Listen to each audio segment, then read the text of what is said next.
Welcome to another edition of Wildcat Country presented by Harrah's Auction Casino. Eric Cohen and Shane Dale. And Shane, we are less than 2 weeks away. Can you believe it? We are this close to football season, and I cannot freaking wait. Week 0 is upon us. I saw there was a meme this morning that like someone was saying, "Thank you for changing my life," and then the schedule says I'm literally just week 0. But football is football, and we're all going to be glued to with Florida State and Georgia Tech in Ireland because why not? And a handful of other games. And I'm excited to chat about it with you and our friend Blair here, who we've been trying to get on, and he's been selfishly taking vacations with the family. We haven't been able to schedule him, but I'm thankful we have him on to make some picks this week. Yeah, big time show that we have here. Not our typical buy or sell. We're going to have our buddy Blair Willis, former SID at the U of A football for the U of A football team, on with us to make season predictions, Arizona and in college football. Then we'll have our friend Mike Kintner, the GM of Harrah's Auction Casino, going to join us as well. But Blair, let's get right into it. First of all, welcome back to the show. Been a long time. You have been out to practice. You've seen what this team looks like. How excited are you? Well, first, Eric and Shane, thank you for having me back on. And yeah, very excited. This is the best time of the year. If you ask me, it's almost like, Christmas Eve, getting ready for the start of the college football season. So, I can't wait, Eric. I've been out there a couple times to watch the Wildcats practice, just trying to get a feel for the new squad, the new coaching staff. And I think you can feel the energy and the excitement. So I think I'm like a lot of Wildcat fans right now and can't wait for August 31st to be here and see what the new version of the Wildcats looks like. Blair, what are your overall thoughts? You've been out to practice a few times, and we had a chance to talk with Brian Jeffries last week and Lamont Lovett before that. And I know you've been out for a lot of these practices as well. Any highlights from your perspective from what you've seen so far? Well, I think it's interesting to just kind of take a step back and look at where we were maybe this time last year. It was so easy to walk out on the practice field a year ago and notice just a huge difference. I mean, especially on that defensive side of the ball, we just look so much better than we had in several years. And I mean, for me, it was kind of easy to forecast that there was going to be a big jump in the quality of play for the team last year. And I didn't know what that win total was going to look like. I didn't know that it was going to run all the way up to 9 or 10 wins like it did. But I felt pretty confident that last year's group was going to get to a bowl game, and certainly it matched or exceeded those expectations. I made a comment to a couple people out the first time I was at practice this year, just a couple weeks ago, and I said, it's so much harder this year to kind of walk out here and say, well, how good is this team? Because we're comparing it to a 10-win team last year. And I think the good news is, from my observations, is I don't know if there's a huge drop-off. I think overall, my kind of assessment is that we might have a little bit smaller margin for error with this year's group, notably if you just look at the quarterback position, because if you had said last year during fall camp that we'd lose our starting quarterback 4 or 5 games into the year, you might not have projected a 10-win season. And fortunately, we had Noah Fafita. He was a player I was confident in. I thought he could do a good job as the starting quarterback if needed. But man, did he, again, it's just really surpassed probably anybody's realistic expectations. And now he's got the program in a really good spot with him as the starting quarterback going forward. So if we lose him, that would be a big loss this year. I'm not sure we have Noah Fafita on the bench again for us this year. Yeah. Jake Amanu's kind of in the same role on the defensive side of the ball. I mean, just really a quarterback at the defense. So, again, we have some great leadership, the way the coaches are speaking about this team, the way you see them out there on the practice field. I mean, this team likes each other. They really do. The team likes each other. They like pushing each other, competing with each other. So it's hard when you go out there not to get really excited about what 2024 could look like. Yeah, and I think we've gone back and forth on Twitter X. I feel like people are going to judge me whatever I call it, Twitter X, but whatever. The big concern is, I think Brett Brennan's going to do a great job at Arizona, but you just never know how players from last year's regime are going to gel with a new coaching staff, and they've had time, but you never know how it's going to look, once they're finally under those bright lights. What do you think? How do you think everything's going to come together in year one? Well, I think for better or worse, I think that kind of decision's out of the coach's hands. I don't think this group of players has given this staff much of a chance. I think these guys came back to play for each other. A lot of them have just really, the bonds that this team created in the last year or two, are really strong. And sure, some of them left and aren't here. We have a few guys in the NFL A few transferred out to other programs, but there's a great core, there's a great nucleus, and when you've got some bona fide NFL caliber players in the program, that aren't just talented, but they're really the leaders of the team. And then you've got the Jacob Manus and the Gunnar Maldonados, the Dalton Johnsons, that whole group. I mean, it's a special group, and I don't say it lightly. When you hear coaches, coaches that have been around the game for decades. I mean, Dino Babers has been around for 40 years and 30, 40 years. And when they talk about Noah Fafita the way they do, when Danny Gonzalez, the linebacker coach, talks about Jacob Manu the way he does, it's not lip service, because those guys have a track record of putting players in the NFL and coach of the players of the year in their conferences. And so it's a special group. And I don't know that I mean, I think it's a great coaching staff. I mean, Brent Brennan was my first choice in 2020, I guess 2020, when we hired Jed Fish. Yeah. Got to give great credit to Jed, what he did. I mean, his staff did it to go from 1 to 5 to 10. I mean, you can't, I know we don't like the way Jed left and the way some of that was handled, but you can't take away what he accomplished and a lot of his staff accomplished. And now to kind of hand this team off to Brent Brennan and his staff. I mean, it's exciting. I think it's the right staff at the right time.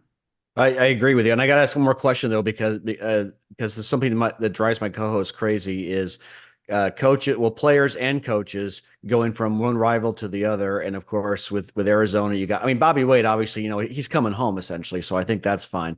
But Danny Gonzalez in particular, who, I covered ASU when I was at ABC 15 and he was there. He called Arizona the No 200 gang, referring obviously to Prop 200 back in the day when ASU was trying to become ASU.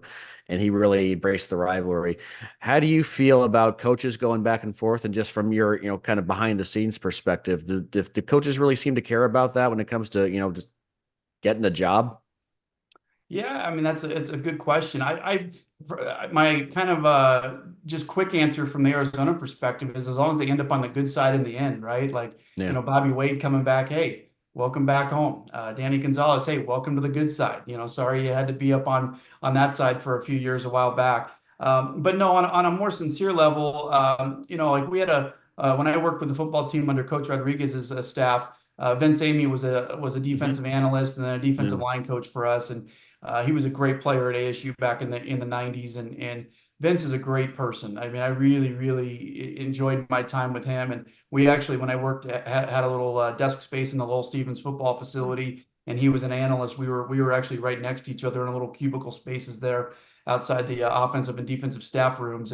But Vince is great, and now he's back up there at ASU. He's back, home for him, and I wish him the best for 364 days of the year. But no, they're all so professional. They know the game. They care about the kids first and foremost, and then they got to make decisions for their families. Certainly what's most important for their families. So there's no hard feelings. And like I said, if we get to benefit from it right now with this staff and some of the people that might have been ASU in the past, then I'll take it for what it is right now.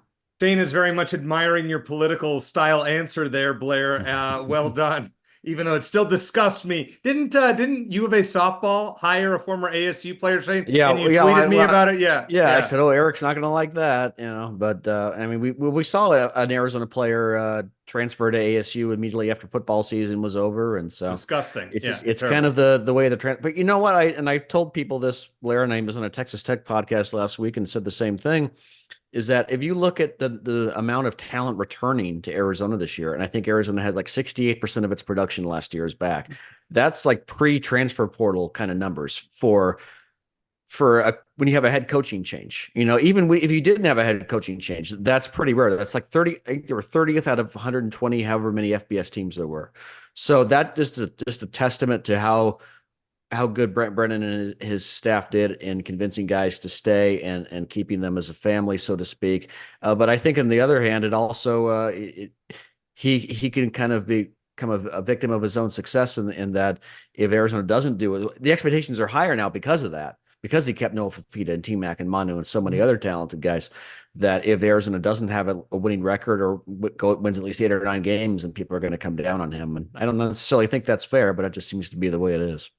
Yeah, I think we might get to some predictions in a bit, but I mean, I think, there's got to be a realistic threshold. I mean, certainly if you'd have a losing record, well, what goes into it? Probably means that we had a couple key offensive line injuries.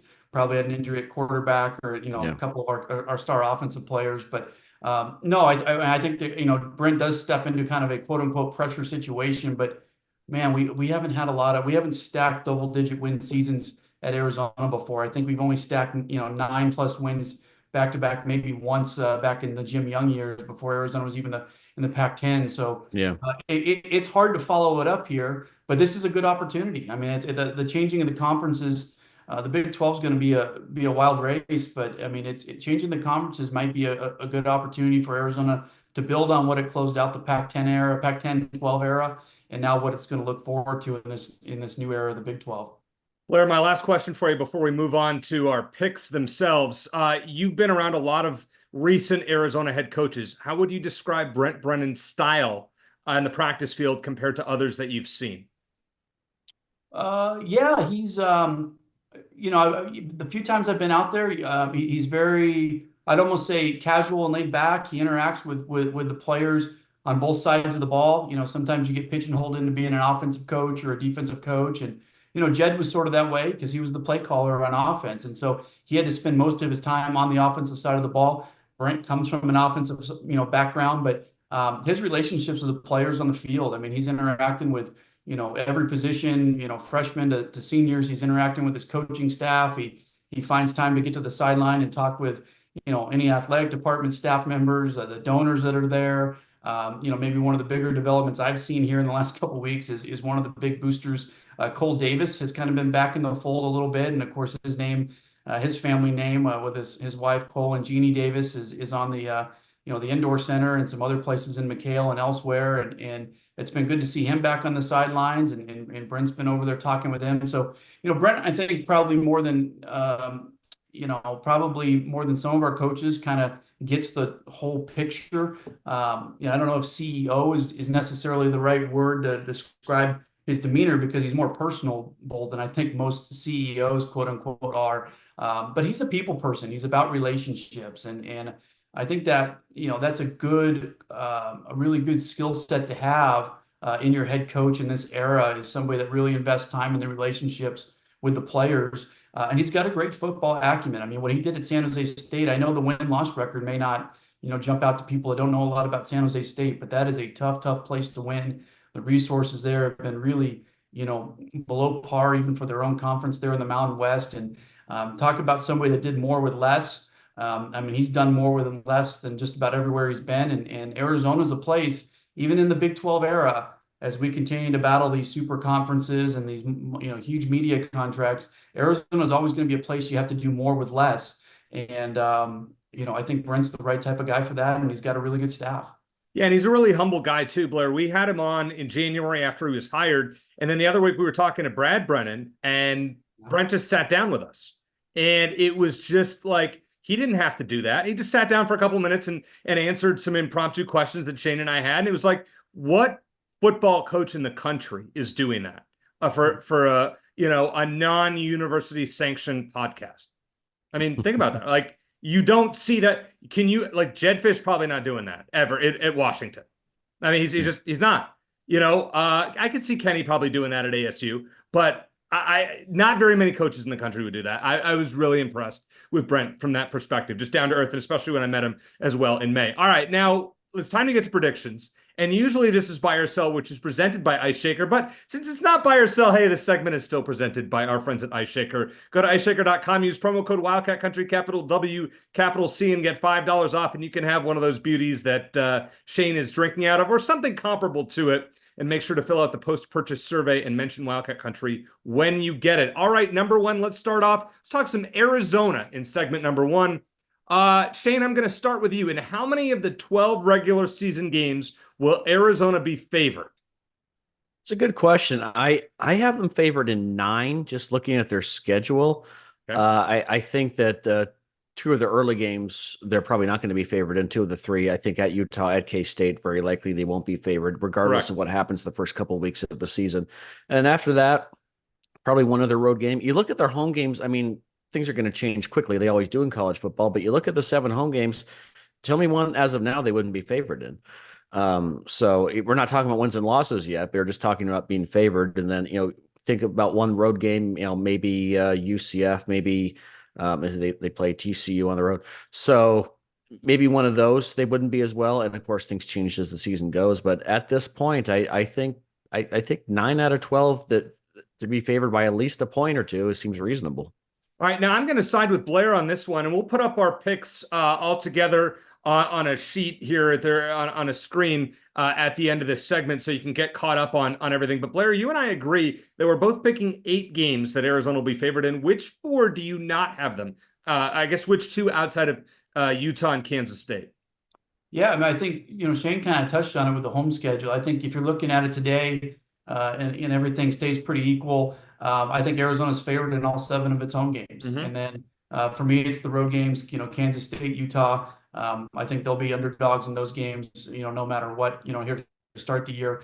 And then later in the year, I would go with UCF. I think that's going to be right now, I would say that's going to be a game Arizona would likely be an underdog in. And then also I'll go with TCU right now. And then depending on how the season goes, maybe Arizona, if Arizona's having a really good year and TCU doesn't kind of make a jump back up to where they were a couple years ago, then maybe Arizona's a slight road favorite there at that point of the season. But today, August 19th, is when we're recording this with you guys. So I'm going to say Arizona's a home favorite in 7, and then there'll be road dogs in those 2 here in September, and then also 2 of them later in the year. I'd probably agree. I mean, assuming there's no injuries and Noah stays healthy and T-Mac stays healthy, etc., I would agree with you. I think 8 is a correct number there, and I think you identified the games that Arizona would be an underdog in. All right, let's get right to it. We've talked about this all year, Shane. What will Arizona's record be? Since we saw the schedule come out, I think it was January, we went back and forth.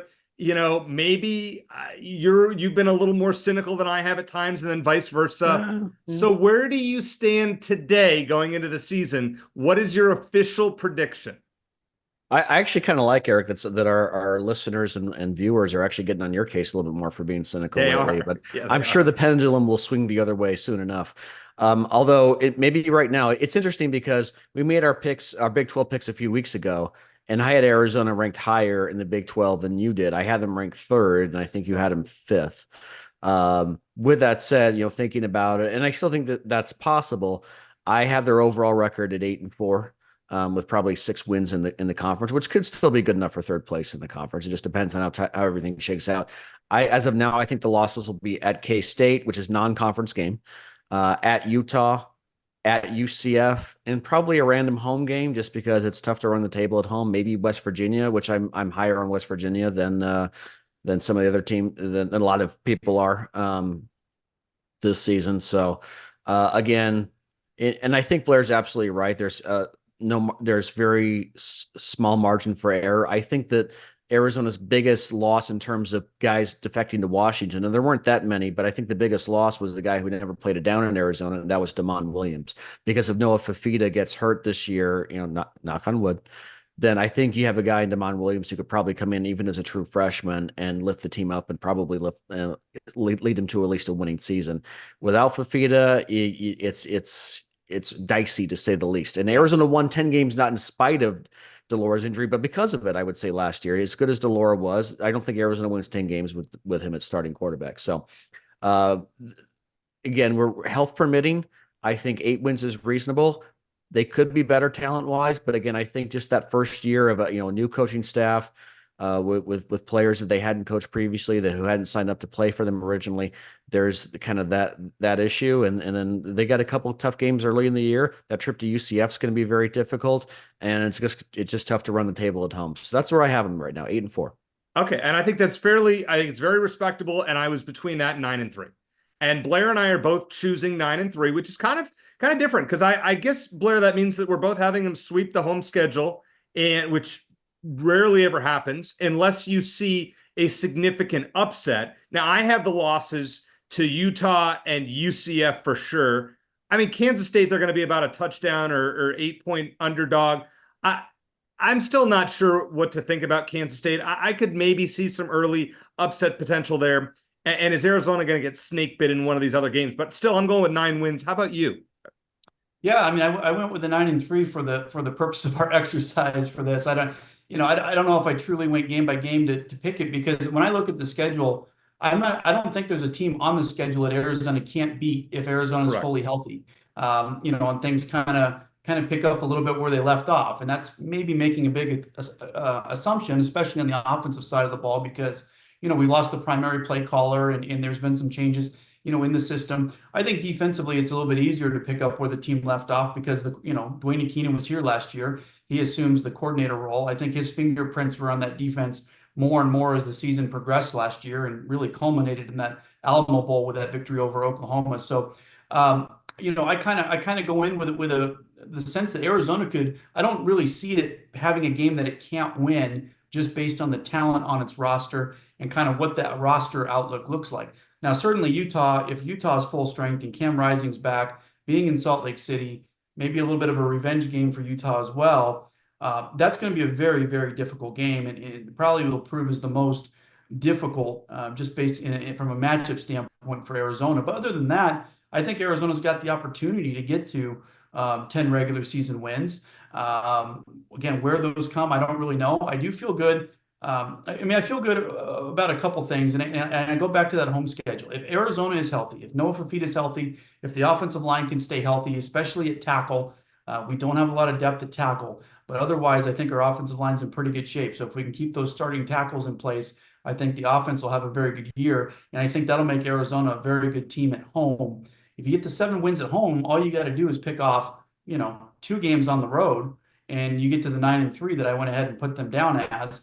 And again, if you kind of get this team rolling, which won 7 in a row last year, you get this thing rolling and something doesn't trip it up with injuries or Noah, obviously Noah going down or something like that, who's to say that this team can't, string together another double-digit win season? Now, it's going to take a lot. You got to get a lot of breaks. This is going to be a very tough league. You're going to be playing a hungry opponent every week, whether it's at home or on the road. It's going to be a very competitive league, but I'll go ahead and baseline Arizona is probably, if Noah stays healthy, getting to 7-8 wins. And I'm optimistic that they can get to 9 for a good 9-3 and maybe 10-2 regular season. All right. Now I think that's, you kind of took my next question where I was going to go with it. Shane, what is the max if everything went right for Arizona, in your opinion? Now, and let me just preface this by saying last year, when you and I talked about this, we were wrong because we said if everything went right, 8 wins, and they won 9 games in the regular season. Yep. What is, if everything went right, what is the max number of wins you could see for Arizona this season? It's always a tough question because it's like, how carried away do you want to get? I mean, I agree with Blair that I think you look at their schedule, and this is the difference between the Pac-12 and the Big 12. Every single game looks winnable. That the game at Utah looks very tough. They blew out Utah in Tucson last year. So granted without Cam Rising, but still they beat them soundly. The game at K-State, I'm not as high on K-State as a lot of teams are. It's very winnable. All 7 of their home games look winnable. So I can't say 12-0 best case. I would say can't. No, I agree. I can't. I would say 11-1 best case. I could see us a path to that. Now, I absolutely don't think that's going to happen. I almost cringe saying it because I just, learned, especially in being an Arizona sports fan, not just college but pro as well, as I've try to guard and protect my heart closely from that kind of stuff. But I could see, if everything goes right, 11 wins in the Big 12 championship game. I could absolutely see that. I'm not predicting it, but I could see it. Yeah. I could see Arizona if everything went right. I mean, we're talking, T-Mac plays. I mean, he's a preseason All-American. He plays at a level where he's a, Biletnikoff was, he probably should be Biletnikoff Award, finalist anyways. And Noah plays at a Heisman Trophy level caliber. Arizona could win 11 games, and Arizona could be ranked in the top 5 this season. Do I think they're a top 5 team on paper? No. Let's hope that we can have this debate during the season. But yes, I just wanted to discuss it since last year we did not. We were incorrect on that. All right, Blair, where will Arizona end up in a bowl game? We know it's probably not going to be San Antonio. I don't think the Alamo Bowl wants Arizona again. They'd probably prefer a team from LA, a la USC. Where will the Wildcats end up? Yeah, Eric, I think you're right on that. I went ahead and picked Las Vegas, I think just like you, primarily because I eliminated the Alamo Bowl from consideration. And if Arizona's going to go 9-3 in the regular season, like I predicted, that probably means they're not in the Big 12 championship game and not in the CFP mix. And Arizona hasn't been to Vegas in a while. Arizona's pretty close to it. So I think it'd be a good place to travel. And in Vegas, we want the Wildcat. So that's kind of my default. I have no idea how those former Pac-12 bowls are going to be in this selection process, but that's just my wild card guess right now. Now, Shane, I think Blair is spot on with all of his picks because I happen to agree with all of them. And I think Arizona will end up in Vegas, and then we'll be talking about making a trip to that Vegas Raiders stadium, which would be awesome. But you, on the other hand, have Arizona in a much less, let's say, exciting destination. You're not an El Paso fan. No. I picked the Sun Bowl just because it's a bowl game Arizona hasn't been to in a long time. Yeah. There's a famous. I don't know if you guys are familiar with the story of the Ultimatum Bowl, where Arizona ended up there back in the 72, I think, or no, 68, when Arizona's coach gave the Sun Bowl committee an ultimatum: take us before we play ASU, or we're not going at all. And they did. ASU beat Arizona, and neither team won the WAC that year anyway. But Sun Bowl, just because sake of being a little bit different, I don't know. I mean, I don't know. I would rather. I think the Sun Bowl is considered a step higher than the Las Vegas Bowl. I would rather go to Las Vegas for multiple reasons. But I'll go with the Sun Bowl just to be different. I think that's a reasonable pick, and I agree the Alamo Bowl probably wouldn't want Arizona back. So the thing about the Sun Bowl that would scare me is it's at noon on New Year's Eve day, which normally is a great time, except for the fact that some of us have Fiesta Bowl tickets, and that's the first ever quarterfinal game that starts, I think it's 6:30 that night. Logistically, things could get difficult. Yeah. So normally I would be rooting for that, and I would be okay with that. Not sure how I'd feel, but I mean, listen, if Arizona has a good enough season where they're in the Sun Bowl, I guess we really can't complain.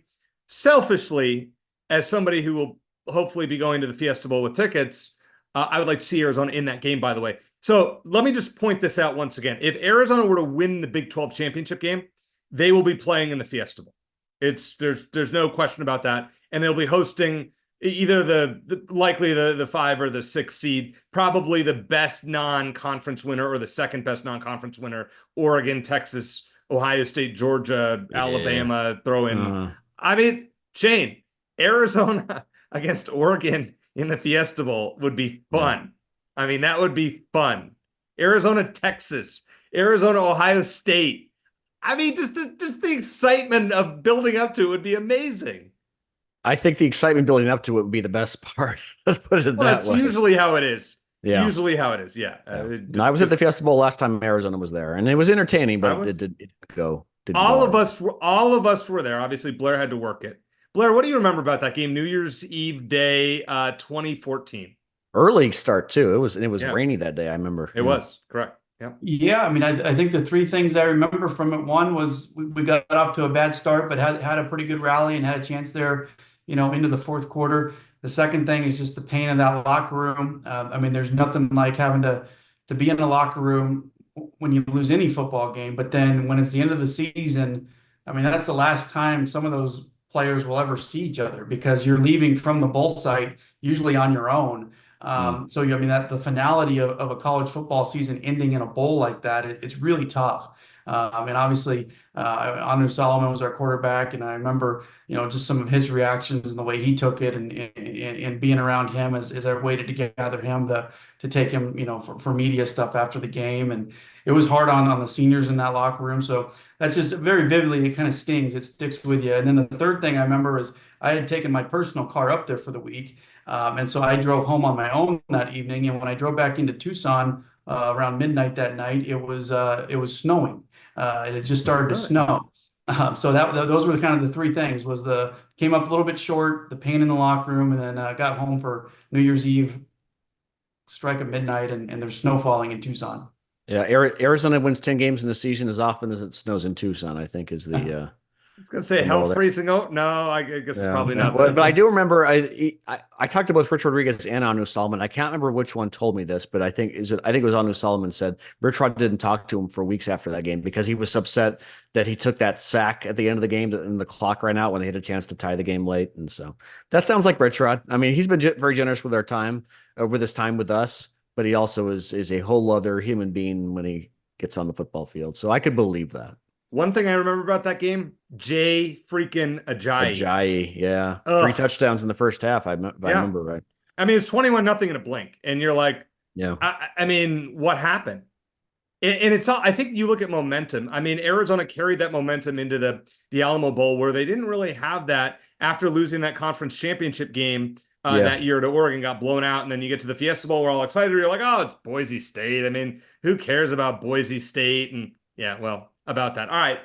Before we end this segment, let's make our Big 12 championship game prediction. I'm going to start. I'll go. I hate to do this. I mean, it's a chalky prediction. I'm going Utah over Kansas State. I don't like Kansas State this year. Let me just say that. But I found fault in a lot of the other contenders. I think Kansas State's conference schedule is easier. I actually think Kansas might be the second best team in the conference, but they are not playing a full series of home games. Well, they don't have a home stadium because it's under construction. So I would have had Kansas there. I think Utah, if Cam Rising stays healthy, probably should be there. Shane, who do you have? Well, it's kind of funny because I have Utah winning the conference in the regular season, but I'm going to pick Oklahoma State over Utah in the Big 12 championship game. I think Utah will have the best regular season record, entered the game as a top seed. I think OK State will have a bit of a home field edge with the game being played at AT&T Stadium, and they have a quarterback who somehow, some way is as experienced at the college level as Cam Rising is. They have a very experienced offensive line, 10 returning starters on defense. So I think they have enough depth and experience to contend for the Big 12 title and beat Utah in a game where they're probably more likely to have more fans there than Utah will. And Blair, you and I, for once, do not agree in this segment. Well, we kind of sort of do. What is your Big 12 championship game prediction?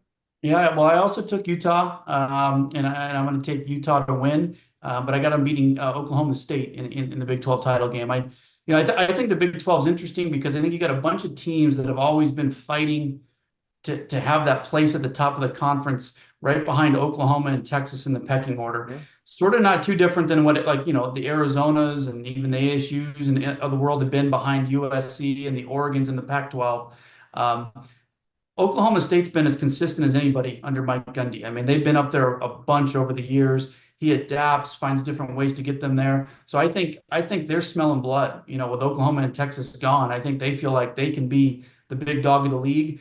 But I'm putting Utah up there too because Utah has found a way. I mean, it took a little bit of time when they moved to the Pac-12, but they caught up and they probably surpassed USC here in recent years in the Pac-12, and they were going head-to-head with the Oregons and the Washingtons. So I think you got to respect what Utah is, what their program is, and if Cam Rising, is anywhere close to what he was 2 years ago, I think they've got a really good team, a team that can win this league, and I'll take Oklahoma State, Utah, with the Utes winning the Big 12 championship game. Bonus question for both of you that you have not researched, and I'm putting you on the spot, and I'm going to start with Shane on this one. If you combine your projections for football and you combine your projections for men's basketball, which Big 12 school has the best season combined? I think you have to either go with Arizona or Kansas, one or the other. I'd probably lean Kansas. Yeah, I would too. But I think it's gonna be that's a good question. I think you combine the two. I guess I'm still trying to wrap my head around Kansas being a football school as much as I am Arizona being a football school. But I think that it'd probably come down to those two, and I probably lean Kansas with Arizona being right behind them, health permitting. Blair, would you agree with that? Yeah, I would. I think you're both right. I think Kansas is going to have a really good football team, and they might have the best overall schedule draw in terms of who they don't play in the Big 12. So I think they're going to be really good. If their quarterback, Jalen Daniels stays healthy, they're going to be right up there all year because they just don't play that tough of a schedule. But like you said, Eric, they don't have a home field. So some of those home games, like when they play Iowa State, quote unquote, at Kansas, well, that game's really at Arrowhead Stadium. There might be more Iowa State Cyclone fans there than Kansas Jayhawk fans at that game later in the season. And speaking of Iowa State, I think that's a team, basketball, football, could put together a pretty good year as well. They could rack up a win total in both sports and have a good season. So I might consider them as well. Yeah, that's Iowa State's a good suggestion. I like them a lot more in July when we did our initial Big 12 predictions. I'm kind of soured on them just a little bit after watching some tape of their offense in previous years. Not good, especially if they play Iowa. All right, don't forget that Wildcat Country is brought to you by Harrah's Auction Casino, which is the only Valley casino with Caesars Rewards, the player's card that pays for Vegas and more. In fact, the reward credits you earn with Caesars Rewards can be redeemed for hotel stays, dining, and more at 50 destinations across the country, including Las Vegas, Lake Tahoe, New Orleans, and dozens of others. Sign up, play, and earn Caesars rewards only at Harrah's Auction Casino. One card, 50 destinations to enjoy your perks. Coming up next, we're going to make college football playoff predictions. Arizona will not be involved, according to the three of us. You might disagree if you're listening to this. I'm sure plenty of you do. But who do we have winning it all? We'll tell you here on Wildcat Country.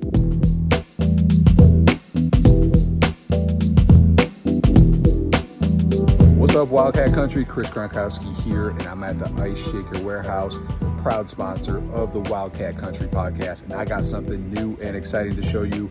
We're talking about the 4D printed University of Arizona shaker bottles with the Legacy Championships on it.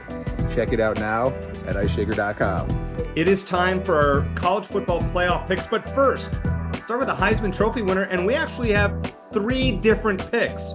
Shane, I'm going to start with you. This is kind of an interesting one. You're going with a chalky candidate here. Well, I guess I'm taking the chalk, but Quinn Ewers. Why? Why Quinn Ewers? Well, I was tempted to go with someone else, but one of you all had already had him. So, but no, I think, Quinn Ewers, he was outstanding for Texas most of last season, including the Big 12 championship game.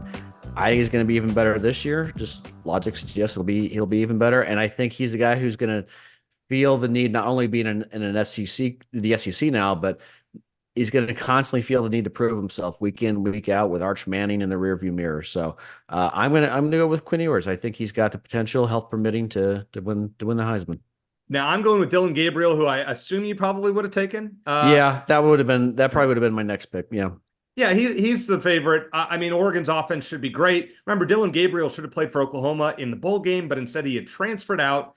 Arizona might have had a tougher time. Gabriel's a veteran, started at UCF, went to Oklahoma, now at Oregon. What a charmed college football life he has had. Moving up in every destination, Oregon should be really good this year. So I think Dylan Gabriel wins the Heisman Trophy. But Blair, you have a kind of a, I don't want to say a long shot, but this one kind of surprises me, considering there are a bunch of other weapons in this offense that could get consideration. Yeah, I'm just kind of going with a team that I think is going to be really good. We'll go through the kind of the playoff bracket in a minute, but people are talking about Ohio State maybe having one of the best rosters ever in college football. I'm intrigued by Chip Kelly going to Columbus, joining Ryan Day, being the offensive coordinator. I'm kind of envisioning what Chip Kelly did at UCLA or tried to do at UCLA these last 4 or 5 years, and it never really kind of clicked. And I think part of that was Dorian Thompson-Robinson finally in his senior year had a really good senior year, but it took a while to get to that point.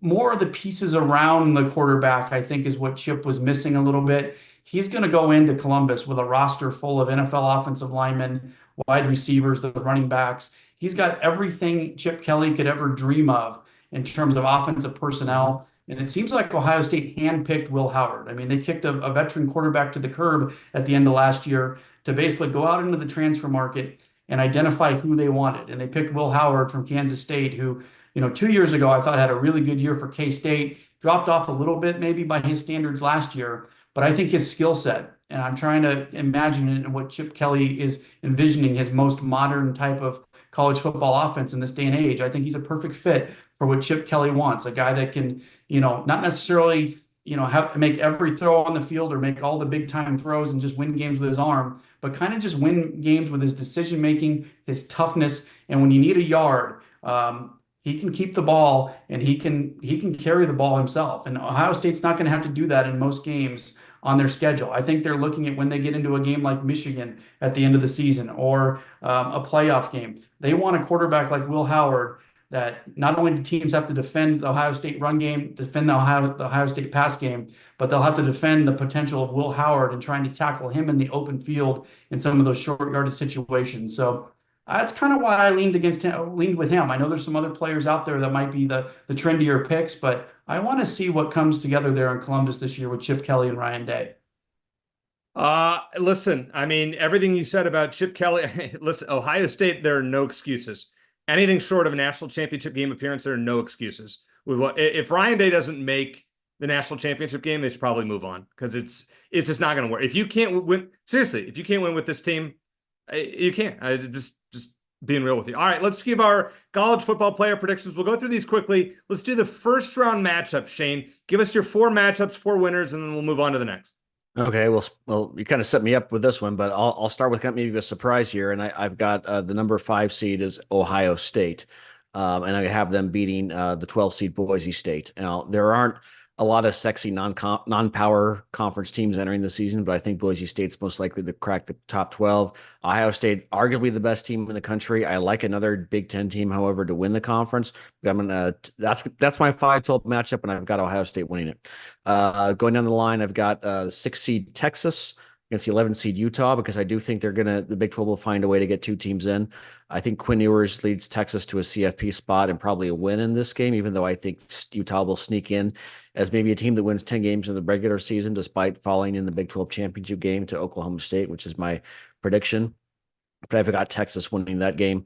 7 seed Tennessee against 10 seed Florida State. Tennessee's got a young but a very talented quarterback, a lot of returning players up front, both sides of the ball. More of a sentimental pick for me, even though it's hard for me to imagine saying that about Florida State, but I think they got hosed last year, and I think they're going to find a way to get into the CFP this year. DJ Uiagalelei is a great addition to quarterback. They have a ton of very good receivers coming back.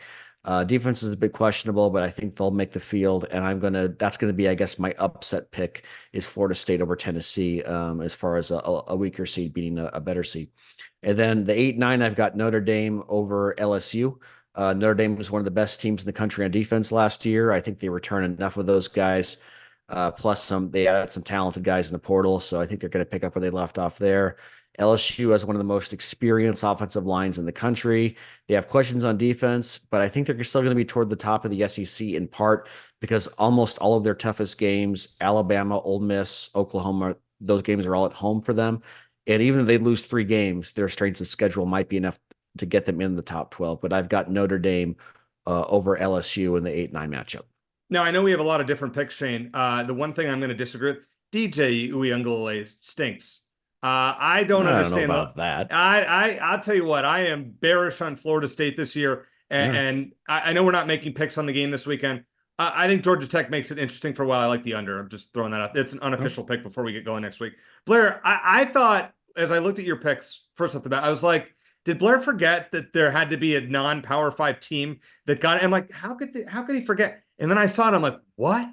Your 5-12 matchup is unlike anything I've ever seen. Let's hear it. Well, I was going back and forth. I didn't know who I wanted to put in here. The first time I did it, I kind of went with Liberty as default. And then the way my seeding went, I had Oregon at the 5. And I thought, okay, I don't want Liberty-Oregon rematch again. Mm-hmm. And then, I tried to look at Liberty's schedule. They're going to be a good team. They're going to win a bunch of games, but can they really go undefeated again? And frankly, Liberty's going to have to go undefeated again to have a chance. So I scratched them. I thought about Boise State. I'm just not real sold on them. I'm not sure their program's at the same level it was several years ago. So I went with kind of a wild card, a team that I think is going to be kind of exciting. And I went with it because they also are going to play host to Arizona State on a random weeknight game. ASU is going to go out to Texas State on a short week. I think that's going to be a really tough trap game. Texas State has some great athletes, very well coached team. They got a fun offense. I think a coach that was in the mix, and when you looked at the coaching hot boards people were putting up for Arizona's job, they even threw G.J. Kinney in there. So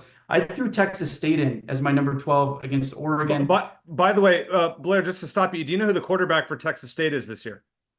I do, and I'm blanking on it right now. It was a former Arizona quarterback who last year led, I believe, James Madison to a great season. Yeah, Jordan McLeod. Yeah, Jordan McLeod quarterbacking. Can you imagine Jordan McLeod, who threw 4 picks at Oregon, playing against Oregon again in a 5? I just wanted to. Okay, moving on from there. Yeah, continue with your picks. Yeah, and so then maybe my next one that I thought maybe a little bit surprising. I'm going to go with the 11 seed Iowa. I think you look at Iowa's schedule. Find me 3 losses on their schedule. Can they score points? They'll probably score a few more than they did last year, and they got an elite defense every year. I mean, they were almost in the in the top 12 of the rankings a year ago, even though they couldn't score any points. So if their offense is even like 10% better this year with their schedule, I mean, they're one of the big. I just don't see them losing more than 3 games. So if they get to 10-2. they're almost going to be into the playoff by default because you're going to need to find another 10-2 team. And from the Big 12 or from the Big 10, as long as they don't go to the Big 10 championship game and lose, I think they kind of sneak in there. So I'm going to throw them in there just as one of my wild cards against Texas. I'm not super sold on Texas. I know they've had a couple injuries at running back, but I think Sark's done a good job building the program, but I just got to see what they can do. I don't know if I believe in Quinn Ewers quite as much as Shane does, but we'll see how their season comes together. 10 seed Tennessee. I think Tennessee can make some noise in the SEC. I got them matched up against Alabama. That's going to be one of the weird things you're going to see in this playoff. You could see rematches of the regular season in the first round of the playoff. So that might drive some SEC fans nuts. Like if the one team wins in the regular season but loses in the first round of the playoffs, I mean, the off seasons in the SEC are going to get real interesting going forward. So Tennessee at Alabama, and then I got Notre Dame, Ole Miss in my 9-8 game. I like the Rebels in that one. And then those are my 4 first round games. All right, I like. Boy, you're going out on a limb there. Now, listen, my 5-12 game. I think Notre Dame's going to lose next week, Texas A&M.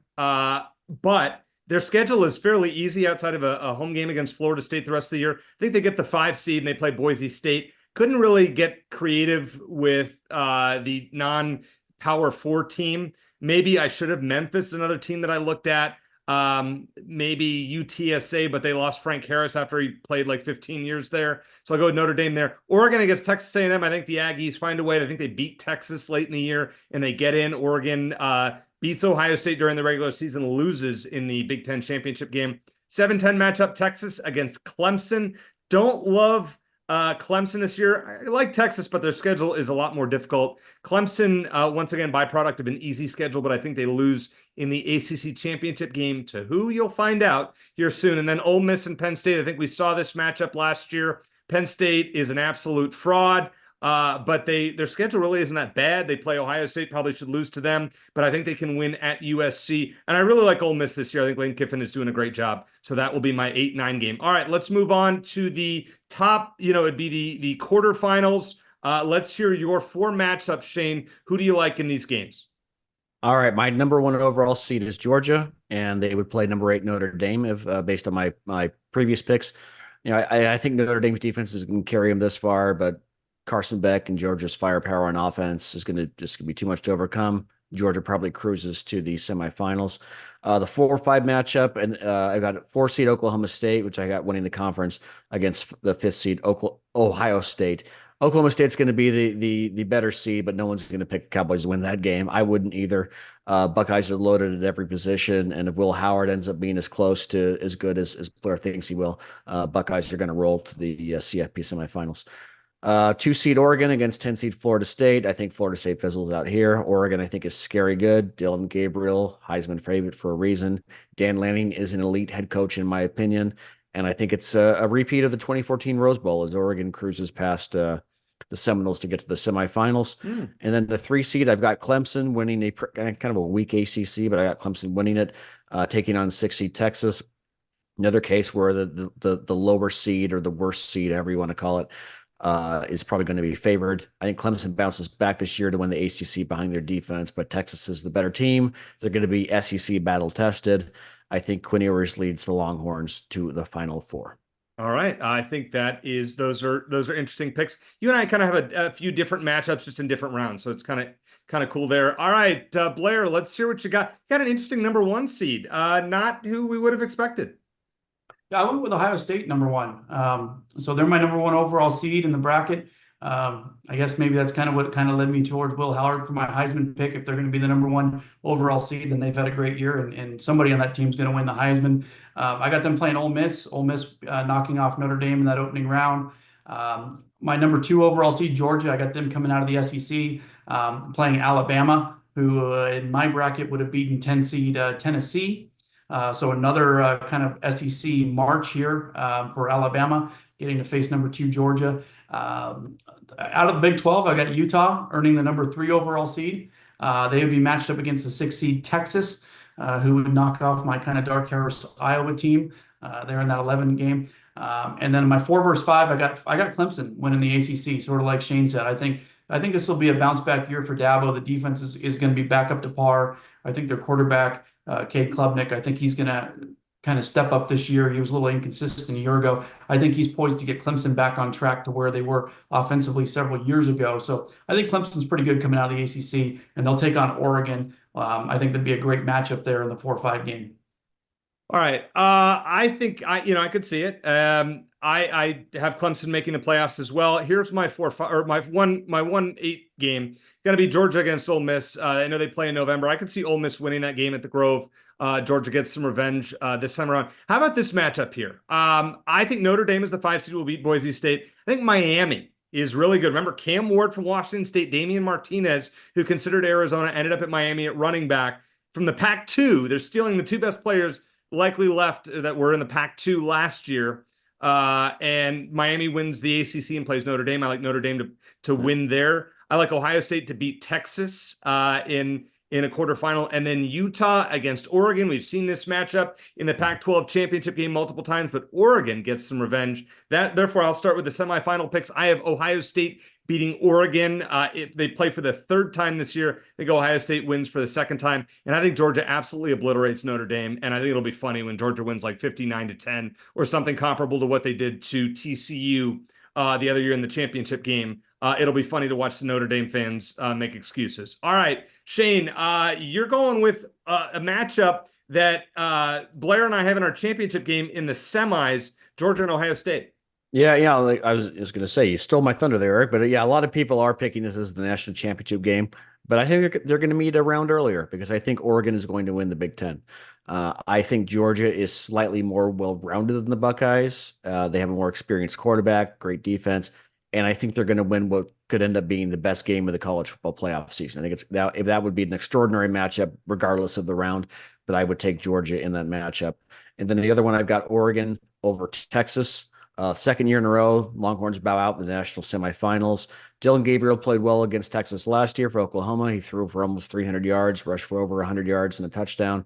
I think he's going to play well again against Texas. So give me the Ducks to move on to the national championship game. Blair, you have the exact same 4 teams that Shane does in the semifinals, but different results.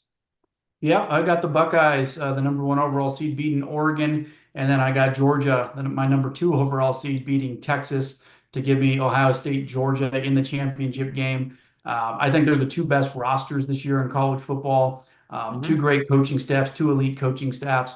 I just think Georgia, you give the talent that they have, the fact that they got left out of the playoff last year, losing that SEC championship game to Alabama. I think Kirby Smart's got revenge on his mind. All right, Shane, I'm going to disagree with Blair here. I'm taking Ohio State with this roster. He has Will Howard winning the Heisman Trophy. I think the Buckeyes, this is their year. They're winning. They won the national championship, 2014, when they upset Alabama and then crushed Oregon. I think they're gonna beat Oregon and then they're gonna beat Georgia. So they're gonna kind of flip flop it 11 years later. This Buckeyes team is absolutely loaded. They will win the national championship. You are not picking Georgia, Shane. You're making a really interesting upset pick. I wouldn't say it's that interesting. I don't think it's that implausible. I've got Oregon over Georgia in the national championship game. I think it's finally time for the Ducks to get over the hump. And that would be a great storyline, of course, Dan Lanning going up against Georgia.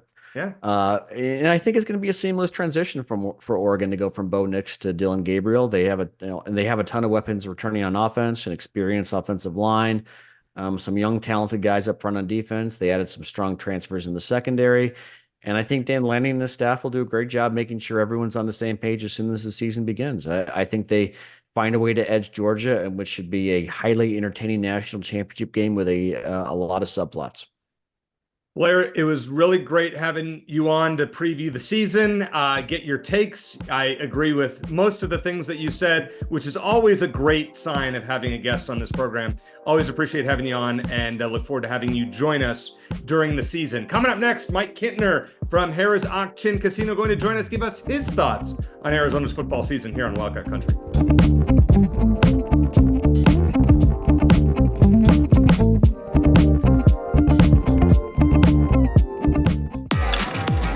Discover more Play for All at Harrah's Auction Casino. Hi folks, here are your drinks. Where having fun means racking up reward credits with the Caesars Rewards loyalty program that can be redeemed for food, free play, hotel stays, and more.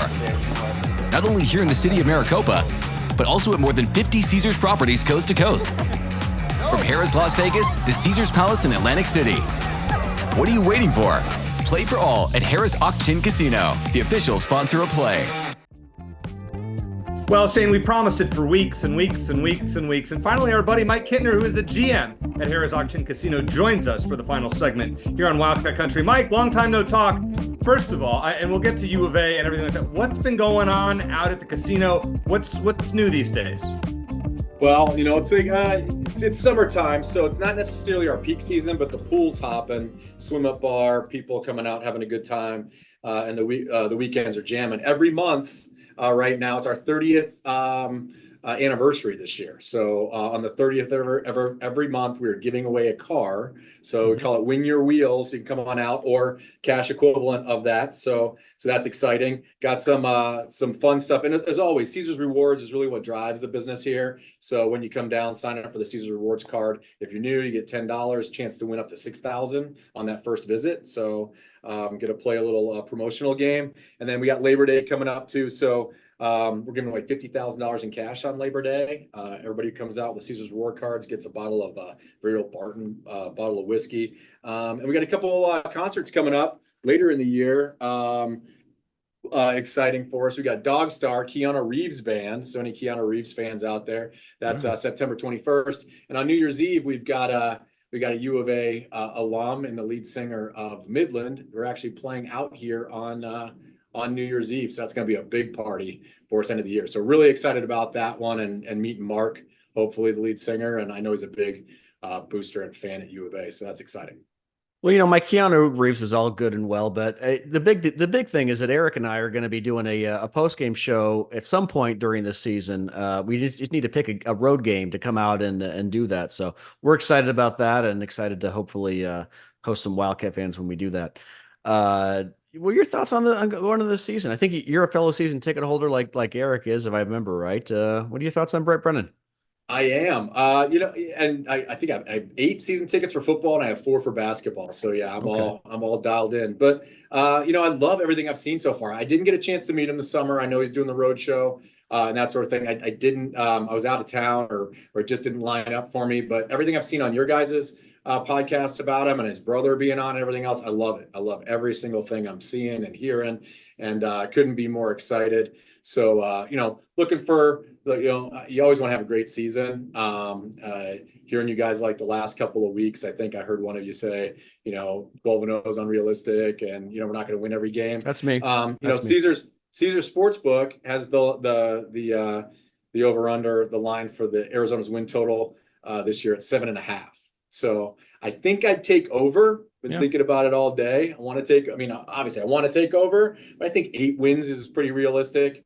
You know, Big 12, before I transferred to U of A, I went to Kansas for 3 years. Great basketball school. I can't wait to go catch a game back there in Fog Allen Fieldhouse. It was probably the highlight of my time there at KU. But, you know, watching a football game there on the hill, Potter's Pond and all that at KU, not terrible either, even though they usually got beat up. But K-State's not going to be, you know, easy. Those Texas schools are going to be kind of tough. You know, Oklahoma State.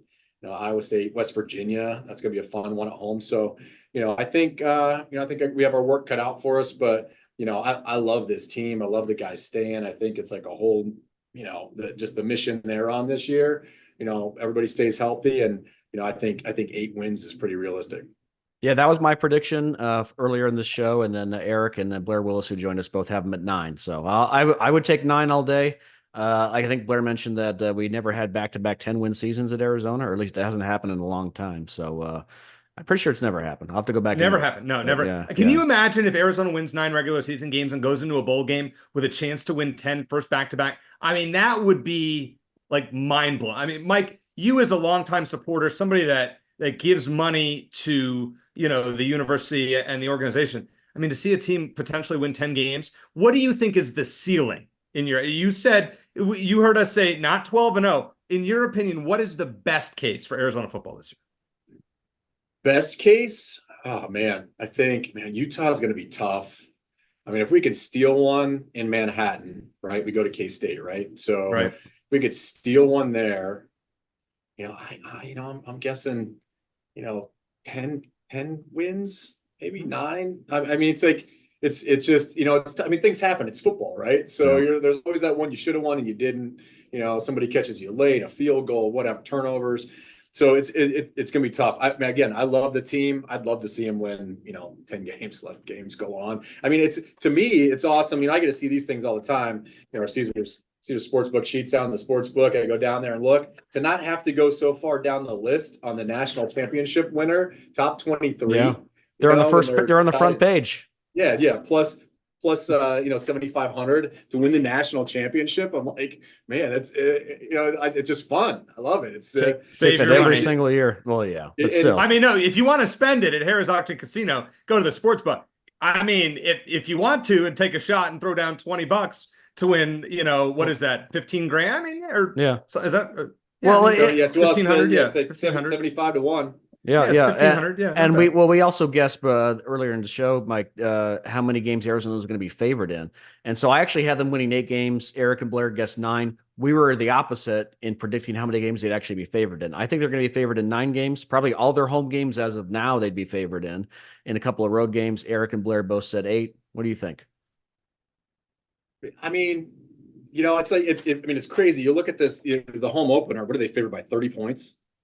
Then I looked at ASU. I think ASU is only favored over Wyoming by like 6.5 at home. So that's a sneaky game. Shane, get ready. You better start preparing for next week's show. And Mike will make picks with us. Yeah, you'll make picks with us throughout the season. That's a sneaky game. I'm just going to say that. Yeah, it's interesting. I don't like the color of your shirt today either, Eric. You know what? I stayed away from that the whole show without saying anything. I was waiting for you to say something, Shane. Let's bring our sponsor on wearing a maroon shirt, Eric. It's a polo shirt.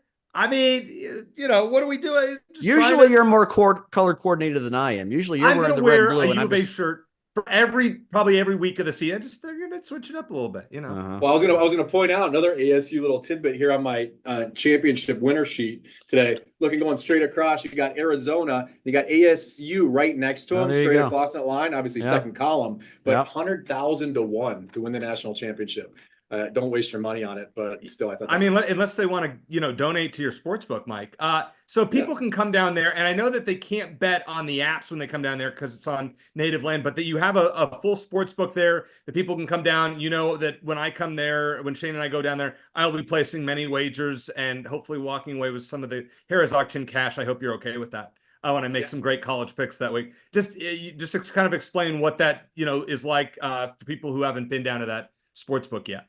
Yeah, sure. It's, you know, so we do have our sports book right in the center of the casino, conveniently located. We have 4 kiosks located right by the sports book. So if you don't want to go up and actually talk to somebody, take your time on the kiosk. You can sit there and make your wagers right there if you know what you're doing. We have a couple up in our Oasis Lounge where we have a bunch of screens up so you can watch the games, grab a beverage, that sort of thing. So, but we do have a wonderful sports book staff that's there to help you if any questions. It can be somewhat intimidating when people start talking, you know, overs and unders and point spreads and that sort of thing. We're here to help you. You like a team, you want to bet them to win, you want to bet them to cover, that sort of thing. They're there to help you and talk you through it. And it can be a lot of fun. And as you guys know, and probably most of the audience, there's nothing like a game when you got a little action on it, right? So it makes it more interesting.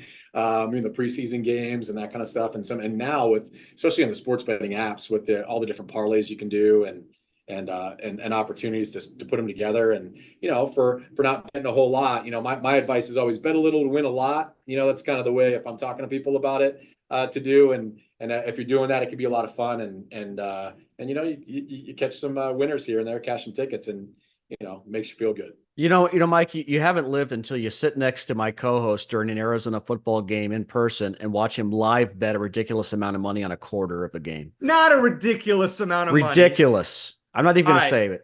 Let me say this, and I haven't talked about this on the show yet, Shane. So it's been announced for CBS. I am hosting a college football betting show on CBS Sports Network on cable. It starts next Wednesday, which is the 28th. It'll be at 11 a.m. Arizona time. It'll be on most every week on the network, unless we're preempted by soccer. Check it out. I'll be on with 3 CBS Sports experts. So then get your bets from us. We'll say nice things about Arizona, you know that. And then go to Harrah's Auction Casino and place your money there. And Mike will be okay if you take some Harrah's Auction money if we give out winning picks for Arizona. Are you good with that? We got winners all the time. You know, it's like people come out and they play and they have a good time. We had a guy live betting baseball this week, having a great time and did pretty well. So, you know, it's a fun spot. Good spot to be. And the last thing I'll say is, if I remember right, I saw a week or two ago, and who knows what the line is at now, but for the Bolitnikoff Award, I saw T-Mac, I think 8.5 to 1. I'm not a gambler, but I'm probably going to put $5-10 on that before the season starts, because I think that, I mean, Heisman's one thing, but Bolitnikoff, T-Mac, at a zero. Our sportsbook folks, they actually sent me a stat. T-Mac is has the second highest odds, plus 6,000 among wide receivers to win the Heisman. He's only trailing Colorado's Travis Hunter, so it makes that Colorado game a little interesting and that sort of thing as well, right? So I'll be out at that one for sure. Well, so he's the highest wide receiver of anyone who actually just plays that position then, because Hunter plays cornerback as well. There you go. Yeah, that makes sense. Well, Mike, always good to have you on. Thanks for filling us in. We'll see you out at the casino at some point this fall, and we'll have you on next month to make some picks with us as we do our weekly picks. But always good catching up with you, and looking forward to seeing you not only at the casino, but I'm sure down in Tucson for some games. Love it, guys. Keep up the great work. Really enjoying the podcast. Love being a sponsor of it. And, bear down. Eric, change that shirt, man. Go get a U of A shirt on or something. Well, I go change my shirt. I want to thank Mike Kintner for joining us, for Blair Willis and Shane Dale. I'm Eric Cohen. As I always like to say, bear down.